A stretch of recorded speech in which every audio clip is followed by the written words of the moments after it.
누가복음 7장 11절부터 17절입니다. 제가 봉독하겠습니다. 그 후에 예수께서 나인이란 성으로 가실새 제자와 많은 무리가 동행하더니 성문에 가까이 이르실 때에 사람들이 한 죽은 자를 메고 나오니 이는 한 어머니의 독자요 그의 어머니는 과부라.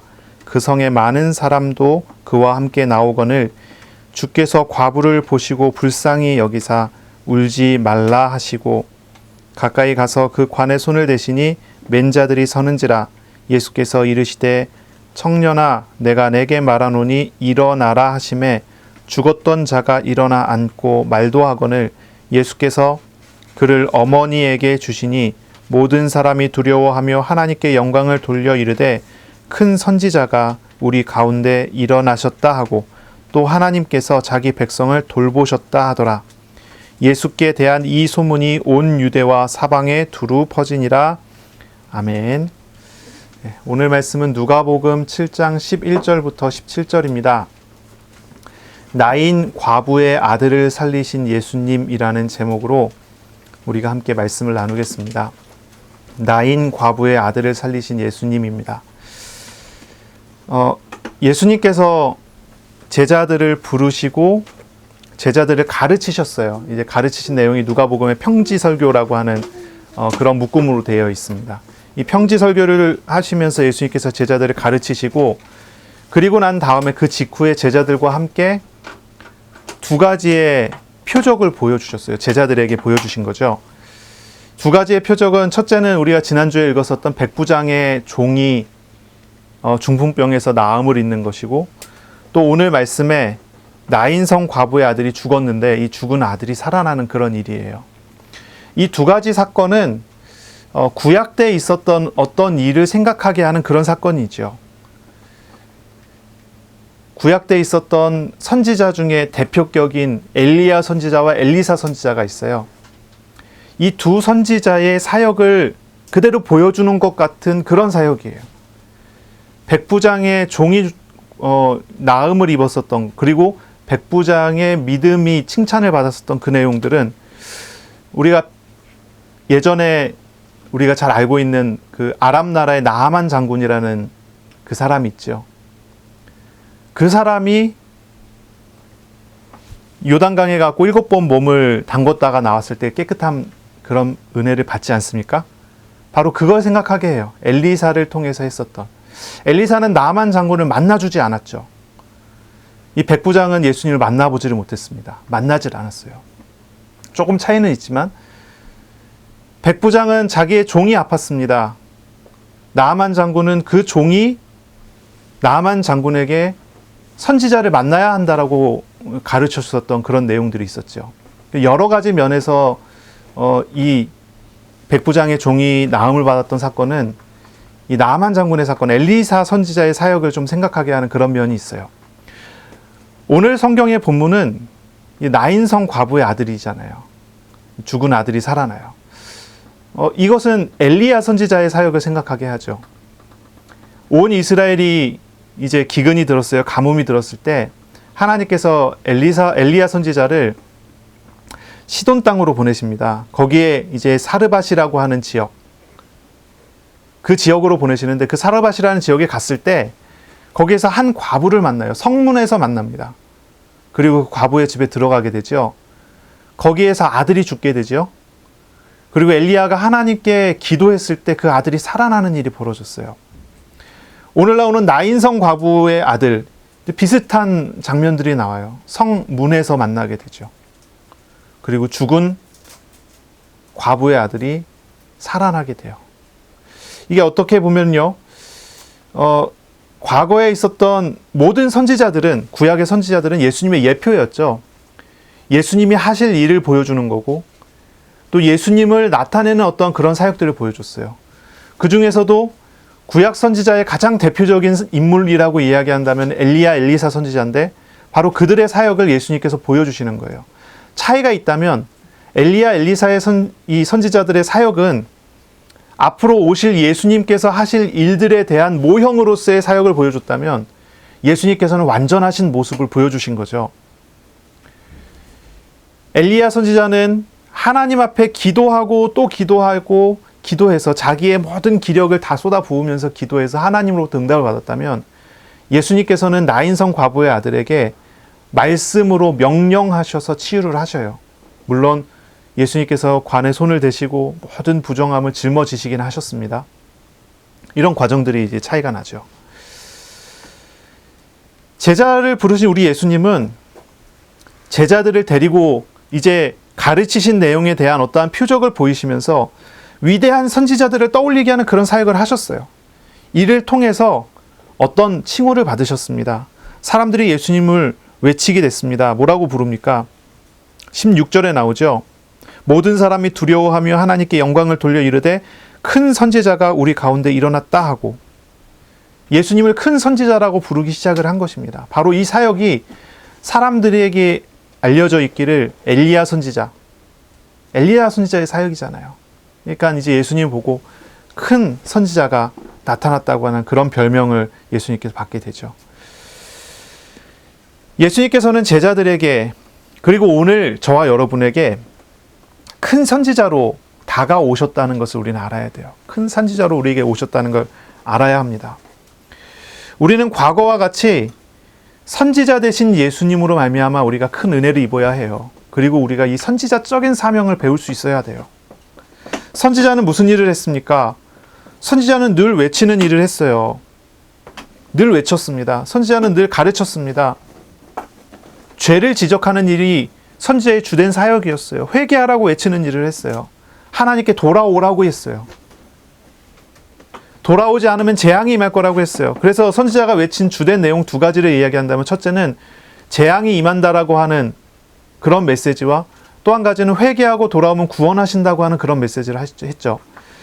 하지만 우리 큰 선지자 되신 우리 예수님께서는 예수님께서 스스로가 하나님의 나라의 왕으로서 우리 가운데 오셔서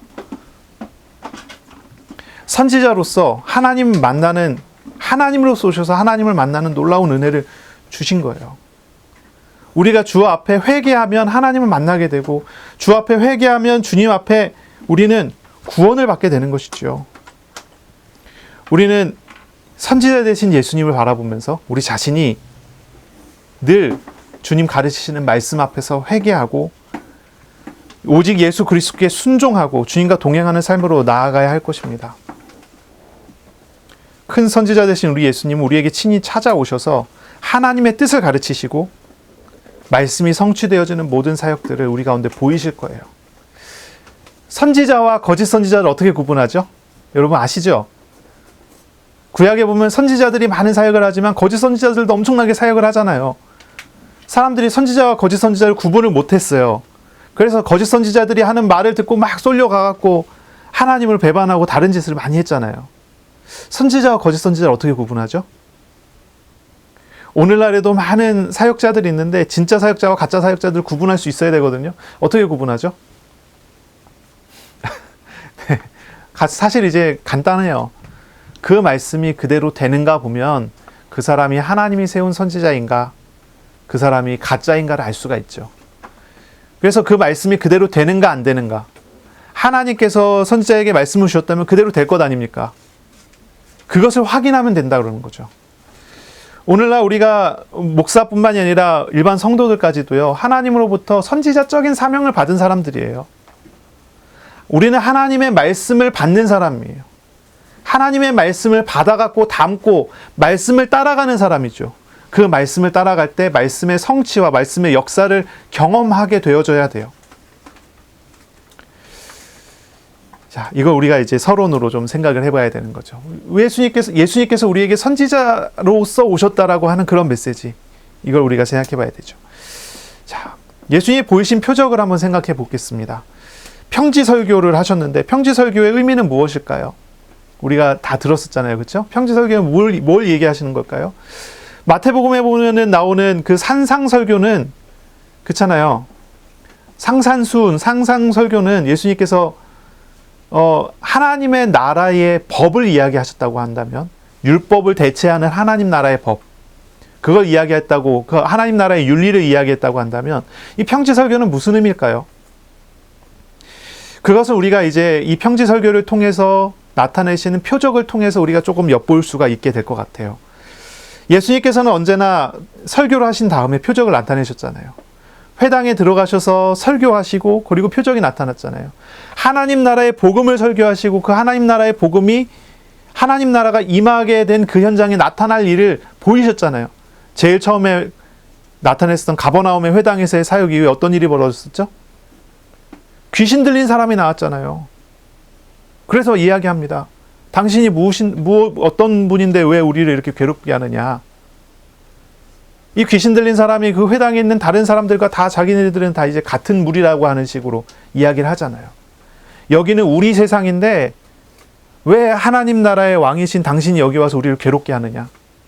근데 예수님께서 귀신을 내쫓아버리고 하나님 나라가 임하였음을 보여줬잖아요. 그렇죠?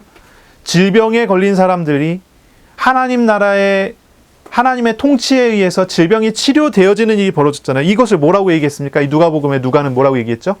가난한 자에게 아름다운 소식이 전해지는 거예요. 갇힌 자가 노임을, 포로된 자가 자유를 얻게 되는 거예요.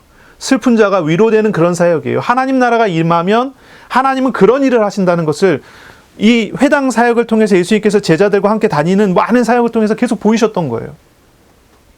그렇죠? 우리가 하나님의 말씀을 들어요. 근데 사실 그때나 지금이나 다르지 않잖아요. 하나님 말씀을 들어요. 우리가 지금도 여기에 앉아서 하나님 말씀을 들어요. 여기에서 선포되는 것은 말씀하시는 하나님이 말씀하시는 거고요. 여기는 하나님이 다스리신다, 통치하신다는 하나님의 통치를 선포해요. 그럼 어떤 일이 벌어질까요? 하나님 나라의 표적이 우리에게 나타나야 되지 않겠습니까? 그렇죠? 예수님께서는 표적들을 계속 보이셨단 말이에요. 특히나 이제 중요한 표적이 이제 나온 거예요. 평지 설교를 통해서 그거에 따른 이제 표적이 나오게 된 거예요. 백부장의 종이 치유되는 사건과 나인성 과부의 아들을 살리시는 그런 사건이 나타나요. 우리가 오해하지 말아야 되는 것은 표적은 그 자체가 목적이 아니에요. 우리가 말씀 듣고 나에게 어떤 기적이 일어났다. 분명히 그런 일이 있어요. 그렇죠? 그런 일들이 많이 나타나죠. 우리가 말씀 듣고 말씀 따라갔더니 말씀대로 되어지는 역사를 얼마나 많이 경험을 합니까? 그럼 계속 체험되고 그렇게 살아가고 있잖아요. 그렇지만 이 표적 나타나는 일이 목적이 아니에요. 나에게 이런 일을 주시려고 말씀을 주셨구나 이렇게 들었다면 이거는 오해한 거예요. 오해. 하나님께서 평지 설교를 주시고 표적을 보이셨는데 이 표적을 보이기 위해서 그 설교를 한 게 아니란 말이에요. 주님께서 가르치신 그 설교가 너무나 중요하기 때문에 이 설교가 진리라는 증명을 보여주신 거예요. 강단에서 선포되는 하나님의 말씀, 강단에서 선포되는 그리스도가 너무나 중요하다는 표적을 나에게 보이셔서 그 주님과 내가 늘 동행하는 삶을 살게 하기 원하는 거예요. 표적이 훨씬 중요한 게 아니라요. 말씀이 훨씬 중요해요. 표적은 말씀의 증거예요. 근데 사람들은 자꾸 귀신 떠났다는 것만 관심 갖고 병 고쳤다는 것만 관심 갖고 나에게 어떤 변화가 일어났다는 것만 관심 갖지만 그게 중요한 게 아니에요. 하나님께서 가르치신 말씀이 얼마나 대단한 것이길래 이런 일들도 나타나느냐 이렇게 발견이 되어야 되거든요. 작은 증거를 통해서 우리는 예수님이 누군지 하나님이 어떤 분인지 그걸 알아갈 수 있어야 돼요. 하나님 나라가 무엇인지 알아갈 수 있어야 돼요. 자, 이 평지설교 예수님께서 무엇을 가르치셨습니까? 사복사화를 가르치셨죠. 4가지 복과 4가지 저주. 사복은 무엇입니까? 가난한 자는 복이 있나니, 배고픈 자는 복이 있나니, 우는 자는 복이 있나니, 박해를 당하는 자는 복이 있나니. 사화는 반대였죠. 또 뭘 가르치셨습니까? 원수를 사랑하라고 하는 말씀. 또한 다른 사람을 비난하기보다 자기 자신을 먼저 봐야 되죠. 자기 눈 안에 들보를 발견해야 된다는 말씀. 그리고 모든 말씀이 실천되어져야 된다는 말씀을 듣고 행하지 않는 자는 그렇죠? 그냥 흙 위에 집을 짓는 것과 같다 그랬어요. 말씀을 듣고 행하는 자는 반석 위에 집을 짓는 것과 같다 그랬어요. 이런 4가지 이 말씀을 주셨어요. 사복사화와 원수를 사랑해야 되고 자기 자신을 먼저 돌아봐야 되고 말씀을 실천해야 된다고 하는 그런 말씀. 이런 말씀에 따른 삶은 어떤 삶입니까? 이런 말씀에 따른 삶이 바로 제자의 삶이에요. 이 제자는 이렇게 살아야 돼요. 제자는 이렇게 살아져야 돼요. 그런 말씀을 주셨어요. 그런데 이런 말씀 자체는요, 세상적인 기준하고는 전혀 맞지 않는 그런 말씀 아닙니까? 어떻게 가난한 사람이 복이 있습니까? 어떻게 우는 사람이 복이 있습니까? 배고프면은 그게 고통스러운 거 아닌가요? 춥고 배고프고 졸리다 그러면은 거지의 3대 조건이라고 그러죠. 춥고 배고프고 졸리다. 서럽지 않습니까? 그런 상황에 대해 얼마나 서럽겠어요. 가진 것도 없고 잠잘 데도 없고 춥고 배고프고 졸리고 밖에 내던져져 있으면요. 그런데 어떻게 그게 복이 됩니까? 세상적인 기준하고 전혀 맞지 않잖아요.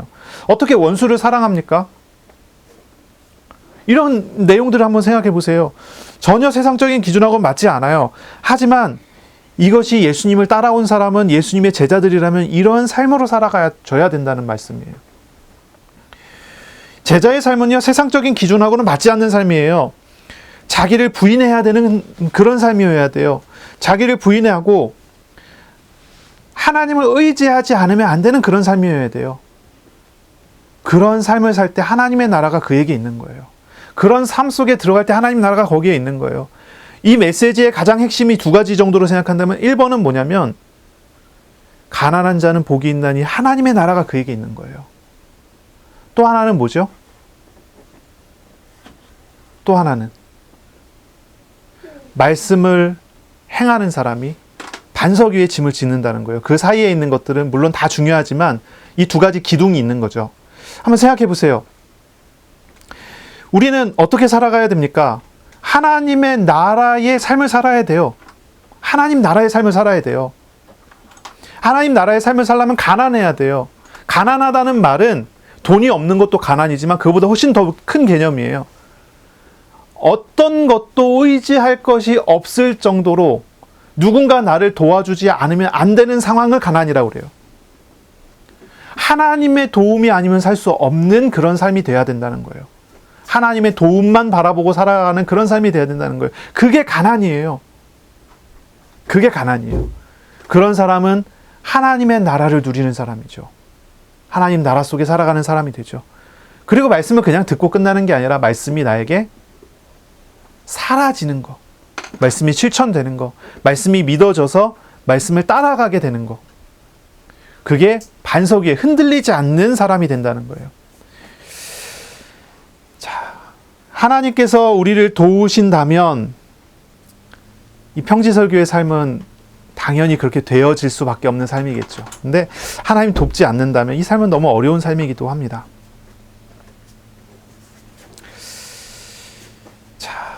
백부장의 종을 치유하는 장면을 한번 생각해 보세요. 백부장의 종. 백부장은 이방인이에요. 높은 지위에 있어요. 근데 그가 사랑하는 종이 중풍에 걸렸어요. 중풍. 그런데 이제 그 중풍을 치료해보기 위해서 많은 것들을 해보지 않았겠습니까? 많은 것들을 해봤지만 사랑하는 종이니까요. 될 수가 없는 거예요. 가능하지 않는 거예요. 그래서 예수님을 초청하게 했어요. 예수님 부르게 했어요. 예수님이 오시면 혹시 그분이라면 해서 예수님 초청하게 했죠. 아주 예의를 지켰습니다. 예의를 지켰어요. 자기 부하를 보내지 않고 이제 유대인의 장로들을 불러갖고 그들에게 부탁해갖고 부르게 아주 예의를 지켜서 예수님을 초청을 하는 거예요. 그런데 예수님께서 이 백부장의 집에 도착할 무렵이 됐을 때 백부장은 사람을 보내서 예수님 오시지 말라고 그래요. 오시지 마세요. 예수님 당신이 주님이신데, 주님이라는 표현을 딱 쓰거든요. 당신이 주님이신데 나의 부정함으로 인해서 예수님께서 집에 오는 것을 내가 감당할 수가 없습니다. 또 똑같은 말로 나의 부정함으로 인해서 내가 예수님께 나가는 것도 감당할 수가 없습니다. 그렇게 얘기를 해요. 아주 짧은 시간인데 부르고 오시는 그 기간이니까 얼마나 길겠어요. 아주 시간이 짧잖아요. 그 짧은 시간인데 그 짧은 시간 동안에 백부장의 태도와 말이 변화가 되죠. 백부장은 예수님이 하나님이심을, 주님이심을 그 짧은 시간 안에 어떻게 깨닫고 알게 됐는지 고백하게 돼요. 그 짧은 시간 안에. 그리고 자기가 부정한 존재라는 것, 자기가 죄인이라는 걸 그 자리에서 고백하게 돼요. 아주 짧은 시간 안에. 그리고 아주 중요한 믿음의 말을 그 뒤에 이어서 하죠. 주님의 말씀이면 그대로 될 줄로 믿습니다. 라고 이야기를 해요. 주님의 말씀이면 그대로 될 줄로 믿습니다. 이 백부장은요, 자신의 눈에 있는 들보를 볼 줄 아는 사람이 된 거예요. 제자들은 굉장히 놀랐을 거예요. 예수님, 이 백부장이 예수님 부른다. 아, 저 높은 사람이 예수님 부르네.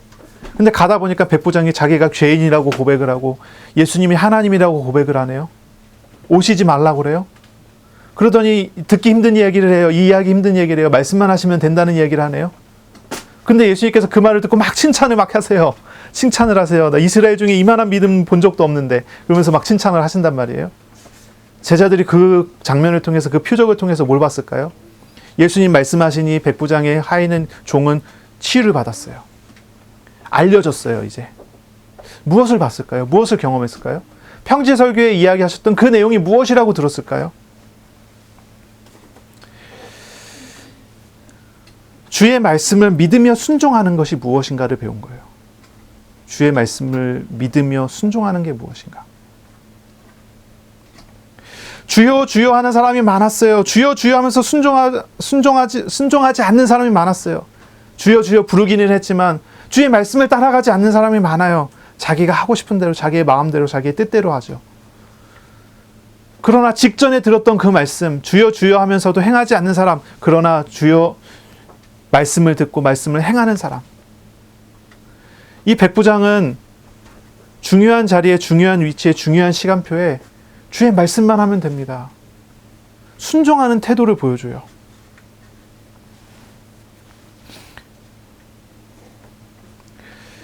결국은 주님께서는 말씀하시고 백부장의 종은 치유되고 백부장은 믿음의 칭찬을 받는 사람이 되죠. 제자들과 무리들은 바로 이 사건을 보면서 예수님의 주님 되심을 알고 주님의 말씀을 듣는 것이 무엇인지, 주님의 말씀에 순종하는 게 무엇인지, 말씀을 행함, 이게 이제 행함이라고 표현이 되지만 이제 말씀을 따르는 것이 무엇인지를 알게 되는 거죠. 그리고 난 다음에 이제 바로 나인성으로 예수님께서 가십니다. 나인성. 나인성은 이 백부장의 종이 치유를 받은 가버나움으로부터 40km 정도 떨어져 있어요. 40km를 걸어서 간다 생각해 보세요. 혼자 가신 게 아니거든요. 많은 무리를 다 끌고 가시거든요.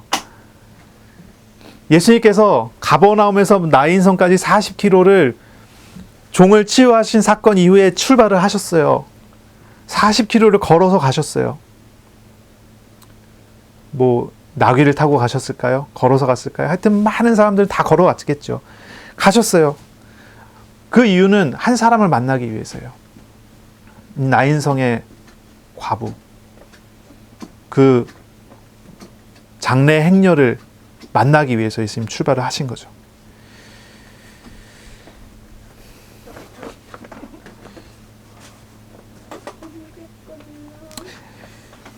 이 두 번째 표적이 이 나인성에서 일어납니다. 나인성의 과부는요, 자신의 아들이 죽었기 때문에 죽은 아들을 관에 넣어서 매장하기 위해서 장래 행녀를 끌고 나오고 있는 중이었어요. 나인성이라고 하는데, 이제 성이라고 하는 거는 성벽이 이렇게 둘러싸여 있다는 거죠.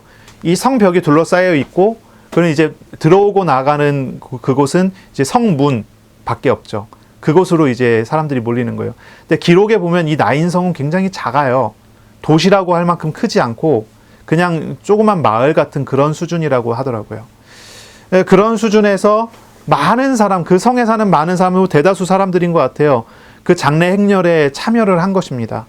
그래서 이제 다 나오고 있는 그런 중이에요. 아주 과부는 절망하고 애통하지 않았겠어요. 남편은 예전에 죽었습니다. 그래서 과부가 됐죠. 의지할 만한 유일한 사람이 아들이에요. 아들. 그 아들만 의지할 수 있어요. 그것도 독자, 외아들이에요. 그런데 그 외아들이 죽었어요.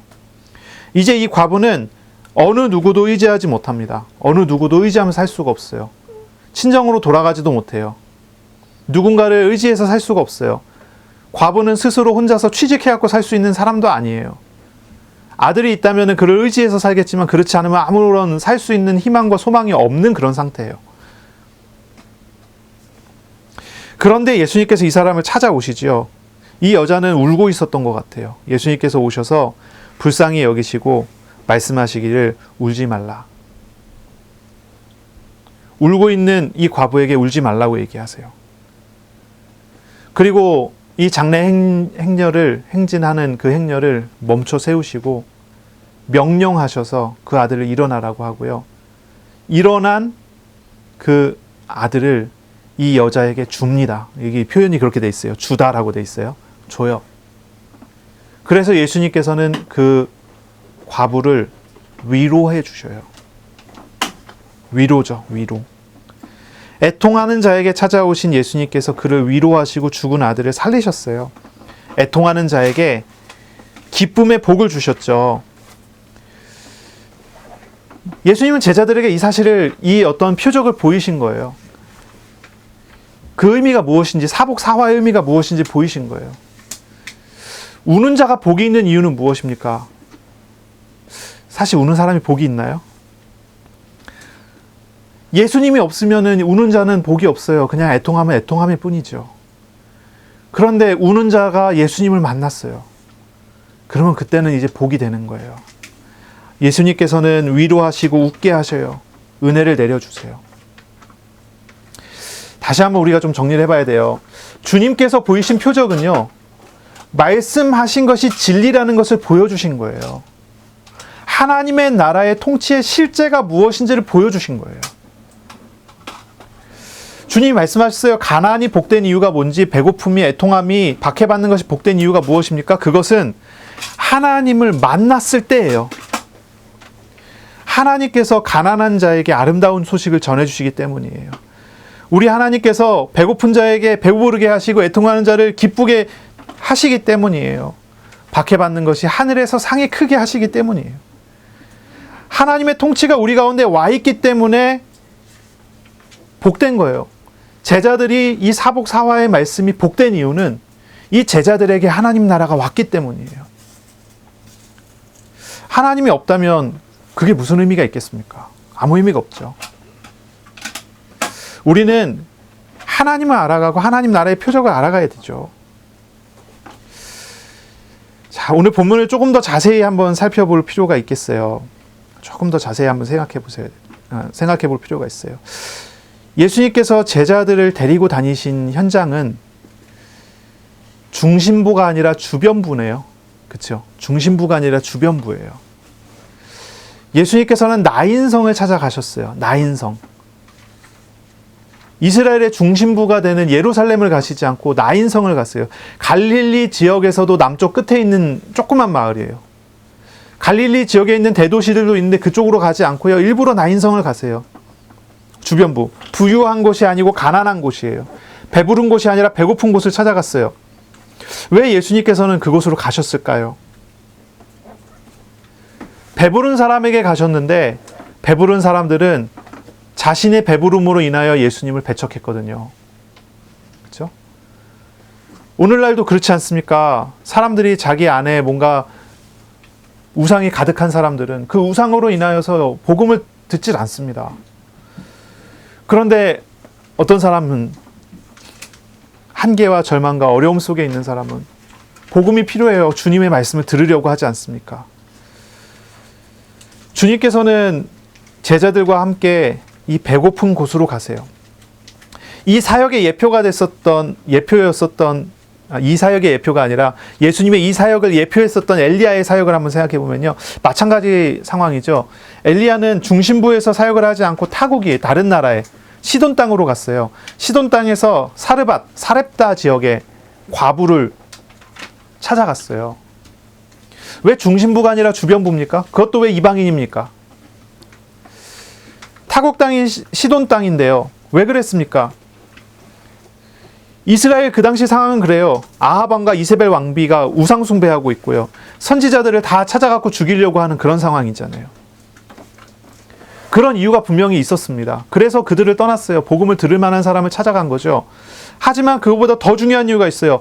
박해로 인해서 피했다, 듣지 않기 때문에 옮겼다보다 더 중요한 게 있어요. 그건 뭐냐면 하나님께서 엘리야를 그곳으로 몰아가셨던 이유는 사르밧이라는 이방 땅에 절망 속에서 하나님의 은혜만을 기다리고 있는 하나님의 택하신 영혼이 준비되어 있었기 때문이죠. 그래서 그 영혼을 찾아간 거예요. 그래서 엘리야는요, 자신의 의지로 그곳에 간 게 아니라 하나님의 인도하심에 따라서 간 거죠. 그 하나님의 인도하심 안에는 하나님의 사랑하는 영혼을 준비하시고 그를 구원하시고자 하는 하나님의 사랑의 마음이 담겨져 있죠. 예수님이 말씀하셨던 내용이 있어요. 건강한 사람에게는 의원이 필요 없다고 그랬어요. 병든 사람에게 의원이 필요해요. 우리 예수님께서는 죄인을 구원하기 위해서 오셨다고 말씀하셨어요. 예수님께서 나사렛에서 설교를 하실 때 말씀하셨어요. 가난한 사람, 억눌린 사람, 포로된 사람을 구원하기 위해서 오셨다고 말씀하셨어요. 그것이 주님이 하실 사역이라고 말씀하셨어요. 바로 그런 사람을 찾아서 예수님께서 나인성으로 오신 거예요. 나인성 과부를 만나시려는 목적으로 먼 길을 오셨어요. 그리고 하나님의 사랑으로 그를 위로하시고 애통하는 마음을 기쁨으로 바꿔주셨죠. 자, 한번 구절들을 한번 자세히 살펴보기를 바랍니다. 12절에 성문에 가까이 이르렀을 때에 사람들이 한 죽은 자를 메고 나오니 이는 한 어머니의 독자요 그 어머니는 과부라 그 성에 많은 사람도 그와 함께 나오거늘 그랬어요. 여기 이제 한 죽은 자를 메고 나오니 했는데 이제 관에다가 넣고 관을 메고 나온 거예요. 이 당시에 관은 뚜껑이 없습니다. 뚜껑이 없어요. 그리고 사람이 죽으면 여기 기후가 잘 아시지만 덥기 때문에 금방 부패해서 썩거든요. 그래서 죽으면 해가 지기 전에 그날 묻어야 돼요. 그래서 그날 죽어서 묻기 위해서 관에다가 이제 메고서 이제 나오게 되는 거죠. 그때 그 성에 많은 사람들이 함께 나오는데 왜 그러냐면 이 유대인들 같은 경우에 이제 풍습이고 문화고 그리고 율법이에요. 장례는 무조건 참석해야 돼요. 장례는. 평상시에 어울리지 않아도. 그래서 이런 상황이 된 거예요. 그 마을에 있는 어른들, 중요한 사람들, 이런 사람들은 다 나온 거예요. 다. 이제 아파서 거동하지 못하는 몇 사람, 그런 사람들 빼고는 전부 다 나와서 모여갖고 이제 장례 행렬에 이제 참석을 한 것입니다. 그때 13절에 주께서 과부를 보시고 불쌍히 여기사라고 했어요. 불쌍히 여겼다. 불쌍히 여기세요. 우리 주님의 마음을 이 성경에 표현을 하죠. 불쌍히 여기셨다. 어떤 사람들은 신앙을 굉장히 오해를 해갖고 뭔가 기계적인 신앙생활을 해요. 논리적인 신앙생활을 해요. 신앙생활이 논리적이어야 하죠. 그거 맞아요. 그리고 규칙적이어야 돼요. 그것도 맞는 말이에요. 그런데 주님의 마음은 논리적이지 않더라고요. 주님의 마음은 규칙적이지 않아요. 전혀 그렇지 않아요. 주님의 마음은 규칙을 뛰어넘더라고요. 논리를 뛰어넘어요. 그래서 우리는 비논리적이라고 표현하지 않고요. 초논리적이라고 표현을 해요. 주님이 불쌍히 여기셔요. 불쌍히 여기셔요. 이 과부가 당하고 있는 많은 사건들과 많은 내용들 어찌 보면요. 인간이 타락한 결과잖아요. 인류가 타락한 결과잖아요. 하나님께서 그걸 보고 불쌍히 여기실 이유가 뭐가 있습니까? 논리적으로 생각하면 그렇게 불쌍히 여길 필요가 없는 거 아닙니까? 인류의 타락의 결과인데요. 우리가 당하는 시험과 문제와 갈등도 사실 마찬가지죠. 그런데 우리 주님은 그런 논리적인 생각을 하지 않으세요. 하나님께서 불쌍히 여기시는 마음을 보이시고요. 인격적으로 대하여 주세요. 우는 사람에게 가서 그 눈물을 닦아주시는 거예요. 울지 말라라고 말씀하시고 울지 않아도 되는 아주 근본적인 변화를 일으켜요. 14절에 가까이 가서 그 관에 손을 대시니라고 했어요. 관에 손을 대셔요. 그랬더니 관을 맨 사람들이 멈춰 섰어요. 예수님께서 관 앞에 딱 서서요. 관을 이렇게 딱 막은 거예요. 그랬더니 관을 지고 가는 사람들이 앞으로 전진할 수 없어서 딱 멈춘 것입니다. 이제 그런 상황이 된 거죠. 이제 원래 이제 장례식에 관에 손을 대면 안 되잖아요. 이 관에 손을 대는 것은 부정한 일을 하는 거예요. 부정한 사람이 되는 거예요. 그러니까 한마디로 이제 정결함을 잃게 되는 그런 사건이 되는 거예요. 그런데 예수님께서는 그것을 전혀 거리낌 없이 그 관에 손을 대세요. 이렇게 논리적으로 생각해 보세요. 이게 합당한 일입니까? 그러면 안 되잖아요. 그런데 예수님은 그렇게 하세요. 그리고 명령하십니다. 말씀하십니다. 청년아, 내가 너에게 말하노니 일어나라. 그랬더니 15절에 죽었던 자가 일어나 앉고 말도 합니다. 예수님께서 살아난 이 청년을 그 어머니에게 줬습니다. 주었어요. 이 청년은 그 어머니의 슬픔이었는데 이제 이 청년은 어머니의 기쁨으로 바뀌었습니다. 그때 이제 모든 사람들이 두려워합니다. 하나님께 영광을 돌립니다. 그러면 예수님을 큰 선지자라고 이야기하기 시작합니다. 하나님께서 자기 백성을 돌보셨다라고 외칩니다. 그러면서 이 소문이 온 유대와 사방에 두루 퍼지게 됩니다. 여기에 모여있는 사람들이 어떤 사람들입니까? 예수님과 예수님의 제자들과 예수님을 따라 가버나움에 모여 있었던, 온 유대에서 모여서 가버나움에 있었던 사람들이 예수님 뒤에 다 따라왔죠. 이 사람들과, 그리고 그 지역에 나인성의 장례식 행렬에 참여한 많은 사람들, 거의 대부분의 나인성 주민들이겠죠. 이 사람들이 이 사건을 다 본 것입니다. 그리고 그 소문이 온 사방에 다 퍼지게 돼요. 예수님이 선지자라고, 예수님 선지자라는 소문이 퍼져요. 바로 이 소문으로 인하여 바로 그 다음 장면에 세례 요한이 사람을 예수님께 보내는 장면이 나와요. 다음 주에 우리가 얘기할 건데요. 바로 이런 사건이 나타나는 거예요. 저는 이 장면을 이렇게 읽는데 한 가지만 딱 보여요. 계속 이것만 보여요. 계속 이것만 읽어져요. 주께서 불쌍히 여기신다. 주님께서 불쌍히 여기셨다. 주님께서 불쌍히 여기셨다. 주님께서 불쌍히 여기셨단 말이죠.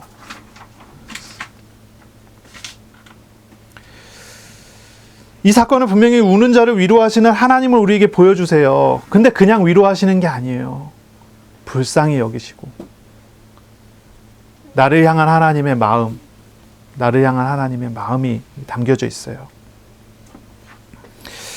우리는 주님과 인격적인 만남을 한 사람들이잖아요. 그렇죠? 인격적으로 주님을 만나서 마음에 하나님이 오셔서 하나님과 함께하는 사람이잖아요. 주님의 마음을 얼마나 알고 계십니까? 주님이 나를 향한 마음이 어떤지 얼마나 알아가고 계십니까? 인격적이신 우리 하나님께서는 절망 속에서 우는 자에게 찾아오셔서 은혜를 내려주셨어요.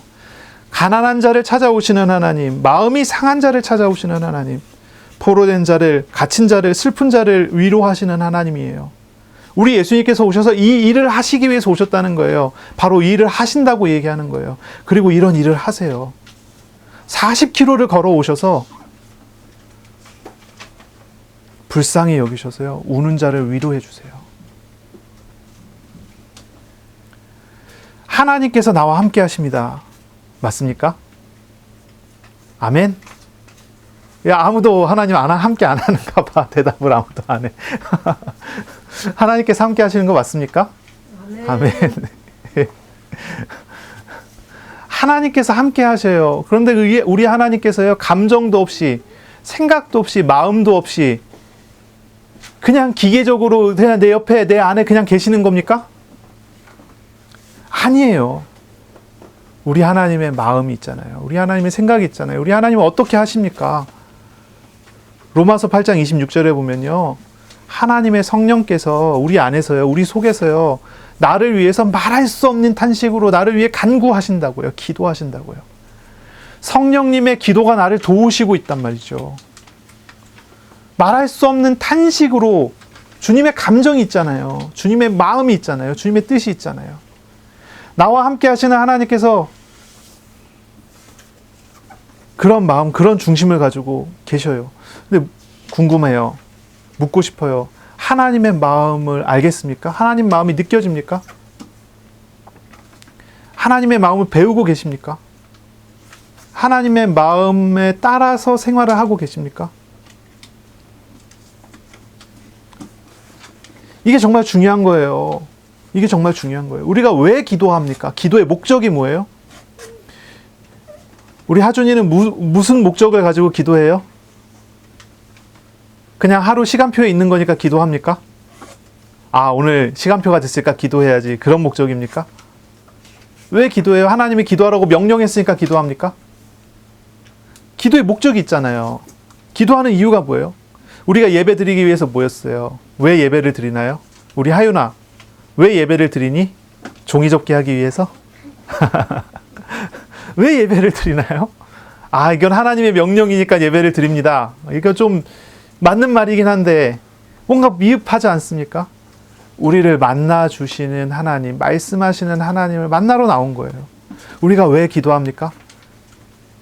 우리에게 귀를 기울이시는 하나님, 나에게 마음을 쏟고 계시는 우리 하나님을 인격적으로 만나기 위해서 기도하는 거예요. 기도는 하나님을 만나는 시간이잖아요. 하나님과 교제하는 시간이잖아요. 하나님께 내 마음을 쏟아놓고 주님의 마음으로 채우는 시간이잖아요. 그것이 되어지고 계십니까? 제자들은 나인성 과부를 불쌍히 여기시고 위로하시는 주님을 보며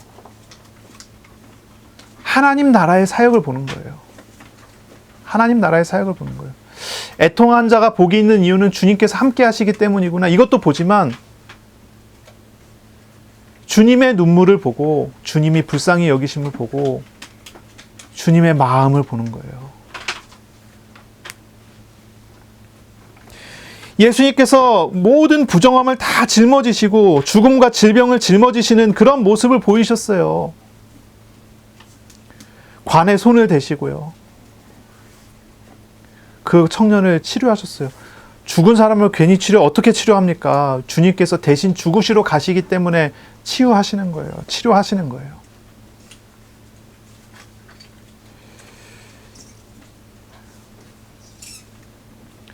관에 손을 대는 일 자체가 부정한 일이잖아요. 그런데 우리 주님께서는 거르낌 없이 관에 손을 대셨어요.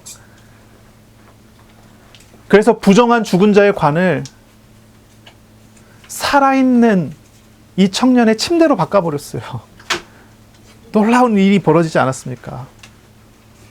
주님께서 그 모든 것을 짊어지심으로 이루어낸 거죠.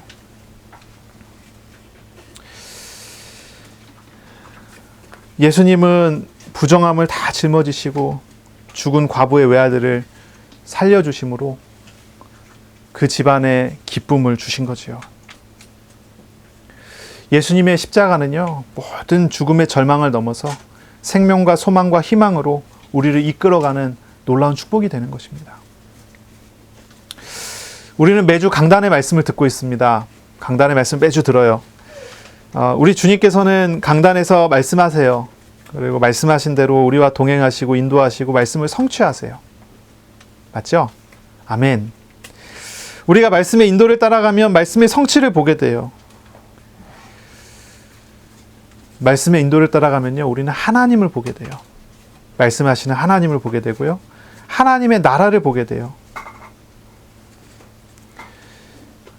말씀을 따라가셔야 합니다. 우리의 모든 소망이 예수님 안에 있어요. 우리에게 일하시는 하나님을 경험하고 예수님 안에서 우리에게 열리는 하나님의 나라를 누리고 소망하는 그런 주간이 되시기를 바랍니다.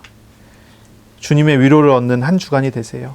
주님의 위로가 필요한 사람을 위해서 기도하시고 또 주님께서 그러한 사람을 도우시고 인도하시는 그런 쓰임을 받는 제자로서 세워지시기를 바랍니다. 예수님께서 이 나인성 과부의 아들을 살리셨어요. 그처럼 우리 예수님은 나를 살리시길 원하세요. 그리고 나의 주변에 있는 사람들을 위로하고 살리길 원하십니다. 주님의 은혜 가운데 늘 위로받고 인도하심 받고 제자로서의 삶을 살아가는 모두 되시기를 바랍니다. 기도하겠습니다. 하나님 아버지, 말씀하시고 말씀하신 대로 역사하시는 하나님, 우리가 하나님을 알기 원합니다. 하나님의 통치를 알기 원합니다. 주님의 인도하심 알기 원합니다. 우리의 마음과 생각을 주장하시고 인도하여 주옵소서. 우리의 우상과 우리의 것들 다 내려놓고 오직 주님 한 분으로 충만케 되어지는 그런 은혜 있게 하여 주옵소서.